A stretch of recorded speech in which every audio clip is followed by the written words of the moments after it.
Sorry about that.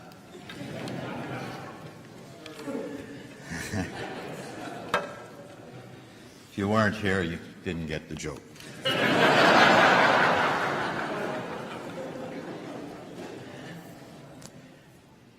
Truth be told, though, there are many things that bring people together. A character in one of Shakespeare's plays said that misery acquaints a man with strange bedfellows. And that's been modernized to say that politics make strange bedfellows, that people who would never be on the same side all of a sudden seem to be combining for a particular idea or a need or even a fear. These may bring us together, but they lose their binding force, even misery, when that goes away. Came across a quote from the actor Nicolas Cage. He spoke about personal relationships, and he said, "Any great love involves sacrifice. You give up all your freedom, but the love is so much greater than the freedom." A few months ago, as part of your 100th celebration, you celebrated the marriages that were celebrated here in this parish and those other marriages of those members who were presently parishioners. In marriage, we know that there is freedom lost, but the love is so much greater. Cage may not be a great philosopher, but he captured that message. This is true for marriage, but it's also true for parishes. When we join and become a member of a parish, we may lose the freedom to decide what we do on Sunday morning. We may lose the freedom to do as we will on Thursday morning or Friday morning when it's time to make the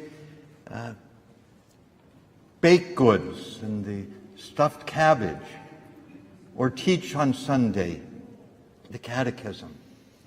But the love is so much greater. It is in truth this love that binds a parish together. And some individual freedom is lost, but the love is so much greater. Because as we know, God is love. In the gospel today, when the disciples noted that the people needed to eat, they told Jesus, "Disperse them so that they may go and get their own food." And Jesus says, "No, keep them together. For it is when we come together that there is a miracle. A miracle that becomes, that not only multiplies what we have, but carries us into something even greater. No other binding force can bring about a miracle.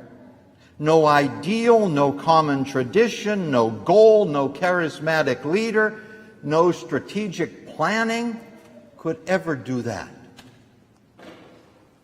In the last 100 years, you accomplished a lot that no one of you could have done. And in truth, no collection of you could have done without uniting in that love who is God. Because love, God, is the binding force. At times over those 100 years, you were distracted. And the ties that bind were challenged. Just like Peter's faith when he was walking on the water. How good it is for us to be together. But we all know there are times when we are alone, or at least we feel alone. Sometimes even like Marlene Dietrich, we want to be alone.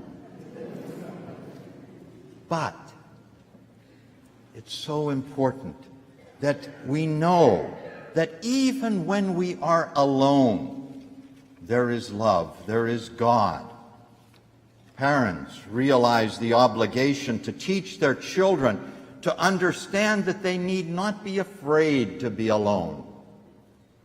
Jesus and 5,000 others were alone in a deserted place, the gospel tells us. Yet they were not alone. There was no need to fear. In the apostolic reading, we heard how the Corinthians were splitting up into cliques. I belong to Paul, I belong to Apollos, Cephas is mine, and I belong to Jesus Christ. And St. Paul says, indeed, that's not how the miracle will happen. Some of us say that we belong to St. Nicholas Church or some other church. We may well say that the shrubs out front belong to St. Nicholas Church. God is not asking us to belong to the church. He's asking us to be a member of the church, to truly have that reciprocal relationship with Him, that love relationship with Him. Love cannot be one-directional. God loves us. That's the first step, the most important. But He's calling on us to love Him back. St. Nicholas Parish, together with Dormition Parish and St. Michael Parish, realized that over these many years. By staying together, they could give their resources to the Lord and God. Their time, talent, treasure, just like the people gave their bread and fish to Jesus. These would be multiplied. Indeed, we look around us and we see how in truth what was given has indeed multiplied. But that multiplication was not enough. That miracle, the miracle of St. Nicholas Church, is that God takes that and raises it to eternity. The miracle was that the paltry amount was able to nourish all in that desert. This parish's contributions allowed them to be nourished into eternity by the gifts being transformed into the very body and blood of Christ on the altar. This is so much greater than the sum is greater than the individual component, and the sum of the components, I should say. With love as its binding force, the many members of these parishes, together with their pastors, over even 100 years, remain united.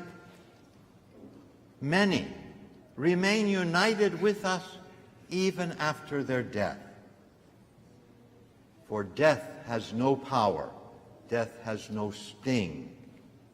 As we celebrate this divine liturgy of the Holy Eucharist, may we be aware that the great love who is God not only multiplies the good things of this earth, but in so doing transforms us as a community of faith, transforms us as a community of hope, a community of love, into himself. As we come forth to receive Holy Communion together with the other members of the congregation,